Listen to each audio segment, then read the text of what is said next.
Singing by Power Star Dharmender Nirmaliya।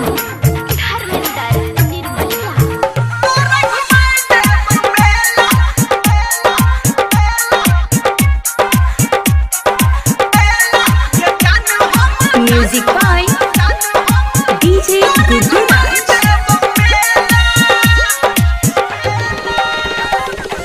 माँ Gayatri recording studio. होट में लाली फेयर लबली लगा के ये सुना आय हाय होट में लाली फेयर लबली लगा के अभी हाथ मिले ले अकेला तोरा घुमाई देव मेला दे जानू हम तोरा घुमाई देव मेला। हाँ हाँ तोरा घुमाई देव मेला दे जानू चल तोरा घुमाई देव मेला।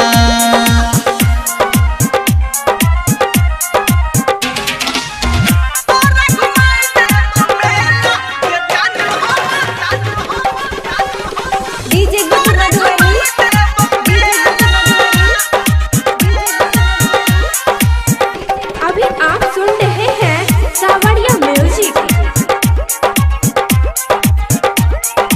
हाँ हाँ चौमिन चाट तोरा ठेला पे खिएबो राम झूला संगे सर्कस देखेबो गे चौमिन चाट तोरा ठेला पे खिएबो राम झूला संगे सर्कस देखेबो सखी सहेली संगे करी है नहीं जाता गोदी के तू झमेला तोरा घुमाई देव मेला दे जानू हम तोरा घुमाई देव मेला। हाँ हाँ तोरा घुमाई देव मेला दे जानू हम तोरा घुमाई देव मेला।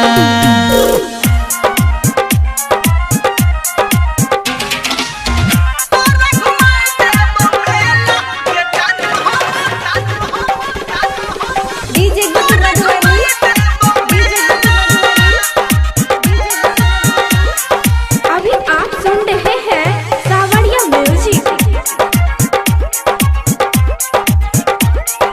हाँ हाँ किन देबो नथिया आ किन देबो झुमका रात में देखा देबो नाच वाली ठुमका गई गई किन देबो नथिया आ किन देबो झुमका रात में देखा देबो नाच वाली ठुमका मूर्ति के दर्शन करे तो निरमलिया यार छोड़ तोहर अलबेला तोरा घुमाई देव मेला दे जान सुन तोरा घुमाई देव मेला। हाँ हाँ तोरा घुमाई देव मेला दे जान चल